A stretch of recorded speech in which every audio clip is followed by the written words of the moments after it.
ঘরে বউ রেখা অন্য মায়ের লাগে কথা কইবা, আবার বউ গেলে টিকটকে এসে কান্না করবা।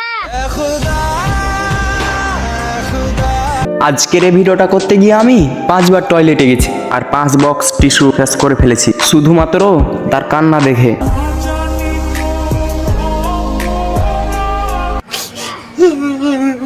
ভাই আমি সানাউল, মানুষটা ছোট তাই এখনো আমি বিয়ে করিনি। অল্প বয়সে বিয়ে সবাই করতে পারে না। হ্যাঁ বোন, বয়সে আমি এখনো ছোট, আর বিয়ে করতে যা যা দরকার সেগুলোর সব এখনো আমার, যার জন্য আমি এখনো বিয়ে করতে ভয় পাচ্ছি।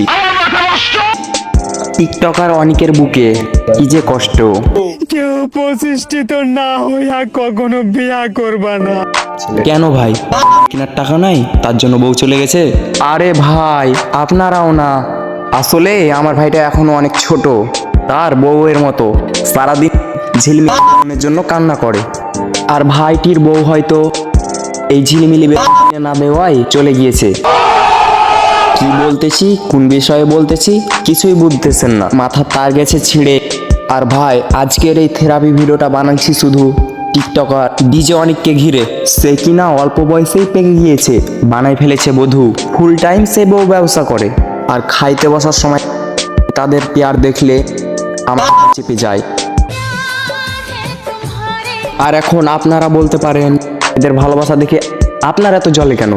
ভাই আমার তো জ্বলে না, কিন্তু এখন ওরা যা শুরু করেছে মনে হয় দেশের সবগুলো গ্যাস্ট্রিকের ওষুধ কোম্পানিগুলো বন্ধ হয়ে যাবে। যদি দেহের পাগল হতো তাহলে নেশা করার টাকা দিয়ে আগে নারীর দেহ কিনতো। কি বলবো রে ভাই, ওর কষ্ট দেখলে অটোমেটিকলি আমার পেটের সব গ্যাস দূর হয়ে ডাইরেক্ট হয়ে।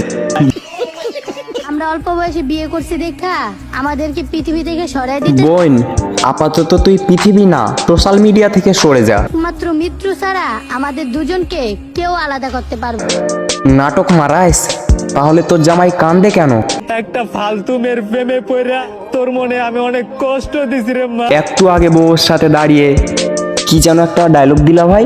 অল্প বয়সে বিয়ে সবাই করতে পারে না। জানোস ভাই, আমার মুখ ভরা ভালোবাসা ছিল কিন্তু টাকা ছিল না, আর এই টাকার জন্যই আমার লামি আমার সাজানো সংসারটা ভাঙ্গা তছ নছ করে চলে গেল। আরে ভাই তুই কাঁদিস না, তুই তো টিকটক সেলিব্রিটি, অনেক মেয়েই তোর পিছনে লেগে থাক, তুই তাদের সাথেই বরং আরে কাকি এই ছিমার্খা কথা আমি বলিনি, তার বন্ধু বলেছে। এত কান্নাকাটি করে লাভ আছে? তুই একজন টিকটক সেলিব্রিটি, তোর পিছে হাজারো মায়েরা ঘুরে, তুই তাদের সাথে এনজয় কর। আরে এ কি, তুমি আমার পায়ের নিচে শুয়ে আছো কেন? কই পায়ের নিচে শুয়ে আছি? আমি তো আমার জান্নাতে শুয়ে আছি। মানে? আরে স্বামীর পায়ের নিচে তো স্ত্রীর জান্নাত, আর আমি আমার জান্নাতে। চিন্তা করেছেন কত সুন্দর এদের পরিকল্পনা? তুমি আমার প্রথম অল্প বয়সের বউ।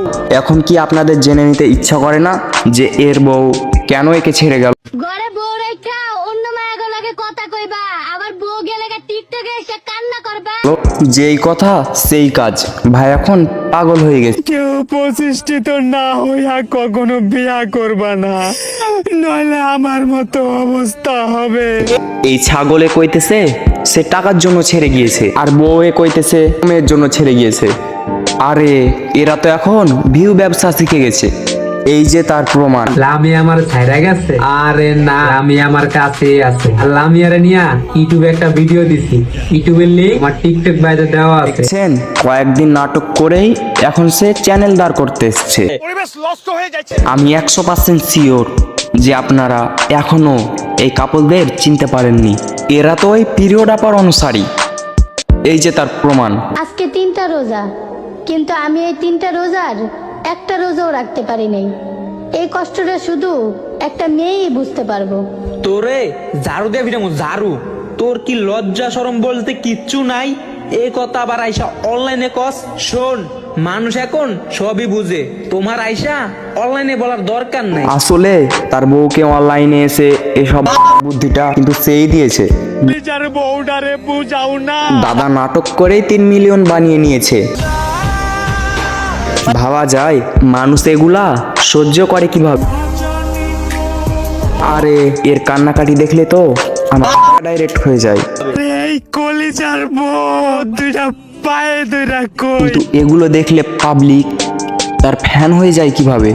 বিশ্বাস করেন ভাই, এইভাবে কান্নাকাটি করেছে নাকি এখন অভিনয় জগতে সাকসেসফুল। আমার একটা স্বপ্ন ছিল একদিন আমি অনেক বড় অভিনেতা হব, এফবিসির গেটের সামনে দাঁড়ায় থাকতাম, কিন্তু কোনো পরিচালক আমাকে চান্স দেয় নাই, কারণ তারা ভাবতো আমি কোনো অভিনয় করতে পারবো না।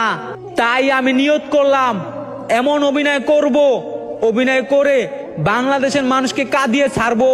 হ্যাঁ, অবশেষে আমি সাকসেস হয়ে গেলাম। ভাই বিশ্বাস কর, তোর অভিনয় দেখলে সত্যি ডাইরেক্ট হয়ে যায়।